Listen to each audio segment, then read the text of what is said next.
మీరందరు పేపర్లలో చూస్తున్నారు. నరేంద్ర మోడీ నేను మీ గోదావరి తీసుకుపోయి తమిళనాడుకు కర్ణాటకకి ఇస్తా బాజాబ్తో చెప్తున్నాడు. ఆయన రాష్ట్ర ప్రభుత్వానికి పంపించండి ప్రపోజల్. కుయ్యి మంటలేడు కుక్కు మంటలేడు ముఖ్యమంత్రి. ఏం మతలవు, ఏం కారణం? ఉన్న గోదావరి పరాయి పాలైతే మన బతికేం కావాలా? ఈత గోదావరి పోతే గోదావరి కదా మన నీళ్ళు వచ్చేది. అది పోయిన తర్వాత మంచి నీళ్ళు ఇవి, తాగునీళ్ళు ఇవి, తెలంగాణ బతికేది.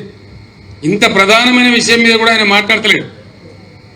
అదే నేను ఉన్నప్పుడు మోడీ ప్రపోజల్ పెడితే ముందు నా లెక్క తేల్చు, నా తెలంగాణ వాటా తేల్చు, ఆ నీళ్ళడ పెట్టు, అప్పుడు మాత్రమే నేను దీని మీద మాట్లాడతా. కానీ అప్పటిదాకా నువ్వు మాట్లాడితే నువ్వు 1,00,000 మీటింగ్లు పిలిచినా నేను రాను, నువ్వేం పిక్కుటో పిక్కు అని చెప్పింది. అప్పుడేం కదలలే, ఆ ఫైలు ఆగిపోయింది. కానీ ఇప్పుడు ఇది ఒక నిరంతర ప్రభుత్వం ఉందనే ఉద్దేశంతో వాళ్ళు ఇష్టం వచ్చినట్టు ఆడుతున్నారు. పార్లమెంట్ ఎన్నికలలో మనోళ్ళే 14 మందో 12 మందో ఎంపీలు పార్లమెంట్లో ఉంటే ఇటువంటి ప్రతిపాదన వస్తే లేచి ఎగిరి దుంకి అందుకుంటారు గొంతు. నువ్వు ఎట్లా తీసుకుపోతావు బిడ్డ అంటారు. ప్రశ్నించేవాడు ఉంటాడు, తెలంగాణ వాయిస్ ఉంటుంది. ఇక్కడ లేనది అక్కడనే ఉండాలి కదా మనం. అక్కడ లేక ఇక్కడ లేక ఆగమైపోతే ఎవరు కాపాడాలి మనం? అందుకోసం ఎట్టి పరిస్థితులలో బ్రహ్మాండంగా బీఆర్ఎస్ గెలవాలి పార్లమెంట్ ఎలక్షన్లలో. వినోద్ కుమార్ గురించి నేను చెప్పాల్సిన అవసరం లేదు. ఆయన గతంలో కూడా ఎంపీగా పనిచేసాడు. నడవలసిన సంజయ్ అనే సన్నాసి ఏం చేసిండో మీకు తెలుసు. అలా తంబాకు నవ్వులు అన్నప్పుడు మాట్లాడు తప్ప దీని మీద వాడు తిప్పుడు తప్ప తిట్ల పురాణం తప్ప ఇంకోటి లేదు. మనకు ఎందుకు ఆ తిట్ల పురాణం ఎందుకు, ఆ పంచాంగం ఎందుకు, ఆ పంచాయతీ ఎందుకు? చదువుకున్నాడు, విద్యావంతుడు, అడ్వకేటు వినోద్ లాంటి వ్యక్తి గెలిస్తే మన హక్కుల కోసం కొట్లాడతారు, మన గోదావరిని కాపాడతారు, మన నిధుల కోసం కొట్లాడతారు.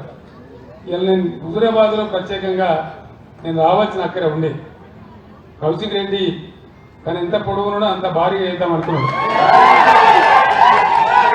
నేను 50,000 మందితో చేస్తా రాత్రి కూడా, సాయంత్రం 5,000 మాకు కూడా ఉపరం ఎక్కున్నదని అడిగితే నేను ప్రోగ్రాం ఒప్పుకున్నా. కానీ ఆ బస్సు యాత్ర మీద ఒప్పుకున్న జనము ఆ కథ చూసి ఇద్దరు బదులుకొని ఆయన నా మీద ఒక ప్లేట్ ఇచ్చి 48 గంటలు నిషేధం ఉన్నారు.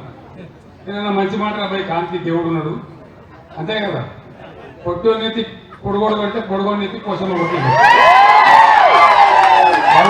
ప్రజలు ఉంటారు, న్యాయం చెప్తారేం బాధ లేదు అని సపరేట్గా 48 గంటలు మూసుకున్నాను. దానిలో హుజూరాబాద్ ఎగిరిపోయింది. దానికి నేను నా మీద బాగా సాగిస్తాడు. నువ్వు ఆందాక పోయినా నువ్వు ఎత్తపోతావు, పోతే పోయినావు కానీ ఏ తిప్పాలని పడి మంచి రాళ్ళ ఏ రాత్రి కానీ ఇడికే రా, ఈయనే ఉండాలి, నేను ఈ సంగతితో చూసి పంపిస్తాను. మిమ్మల్ని జమ చేసి దాని ఉద్దేశం ఏంది? గుట్టకొచ్చిన కోసం పెట్టబెట్టకపోతుందా? నేను ఒక 200 మందితో బొట్టు పెట్టించింది రాత్రి పడుకోవడానికి గడ్డ పట్టింది నాకు. వాళ్ళకి తప్పు కాదు కదా, పక్కలు మంగళారతి పట్టుకొని నూనె ఆ నూనె అంటే కుంకుమ పెడతారు అడగానంటే ఒకసారి పోదు.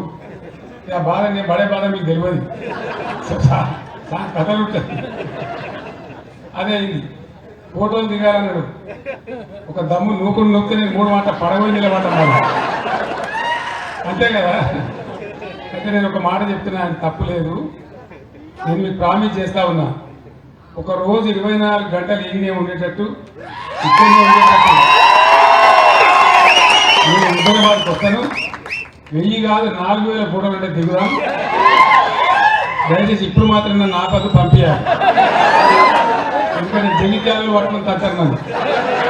నువ్వు ఆడాడ సాడు దింట్లాడుతున్నావు కానీ మరి జగిత్యాల టైం రాకపోతే ఎట్లా అని వాళ్ళు పెద్ద మీటింగ్ సమయం ఉన్నారు. కాబట్టి అది పోవాలి, నేను చేరాలి. అందుకోసం హుజూరాబాద్లో మీ అందరితో నేను ప్రార్థించేది ఒకటే. ఇలా హుజూరాబాద్ నియోజకవర్గం మొత్తం కరీంనగర్ పార్లమెంటులో 10.5% మెజార్టీ, అంటే ఎక్కువ మెజార్టీతో అందరికన్నా ముందున్నది. మీరు పట్టుబడితే ఇంకొక 5-6% ఓట్లు ఈజీగా పెంచగలుగుతారు. మీరు ముఖ్య నాయకులే ఉన్నారు ఇక్కడ. నేను చెప్పిన మాటలు ప్రజల్లో చర్చ పెట్టి ఇంకొక 5-6% ఓట్లు పెంచండి.